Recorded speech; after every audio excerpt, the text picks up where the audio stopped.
ভূমিমন্ত্রী মোহাম্মদ মিজানুর রহমান মিনু বলেছেন, ভূমি মন্ত্রণালয়কে ঘিরে যে ঘুষ দুর্নীতির অভিযোগ রয়েছে তা ঘুচাতে চাই। অভিযোগ পেলে ব্যবস্থা নেওয়া হবে। আজ সকালে রাজধানীর তেজগাঁও ৭ রাস্তার ভূমি ভবনে নাগরিক ভূমি সেবা কেন্দ্র এবং ভূমি সেবা কল সেন্টার পরিদর্শন শেষে তিনি এসব কথা বলেন। মন্ত্রী বলেন, ভূমি মন্ত্রণালয়কে ঘিরে অতীতের যে নেতিবাচক ধারণা রয়েছে তা পরিবর্তন করতে চান। ভূমি প্রতিমন্ত্রী ব্যারিস্টার কায়সার কামাল এ সময় উপস্থিত ছিলেন। তিনি বলেন, ঘুষ দুর্নীতি অনিয়মের বিরুদ্ধে জিরো টলারেন্স নীতিতে থাকবে ভূমি মন্ত্রণালয়।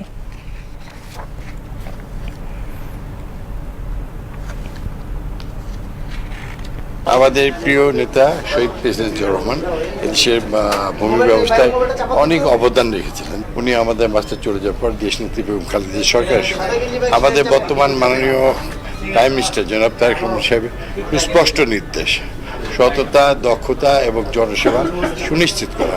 আমি আশা করছি যে আমাদের এই অধিদপ্তরের নতুন কার্যক্রম আগামী দিনে জনগণের দোরগোড়ায় পৌঁছাতে পারবে। যা কিছু আছে এগুলো আমাদের নলেজে আছে এবং এগুলোকে অবশ্যই বন্ধ করতে হবে, জনগণের সেবা সুনিশ্চিত করতে হবে এবং এই ভূমি ব্যবস্থায় যে বিভিন্নভাবে অতীতে যা কিছু হয়েছে তার থেকে উদ্ধার হয়ে আমাদেরকে আগামী দিনে একটা সুন্দর সহজ সরল পথে সততার সঙ্গে দক্ষতার সঙ্গে এগিয়ে যেতে হবে। আমাদের মন্ত্রণালয়ের যে এক্সিস্টিং সেবাগুলো আছে সেই সেবাগুলো এক্সপোজ করা দরকার। একটা দুর্নীতির বিষয় সকলেই জানেন। এই ব্যাপারে মাননীয় মন্ত্রী মহোদয়ের নেতৃত্বে অনারেবল প্রাইম মিনিস্টারের নির্দেশে জিরো টলারেন্স।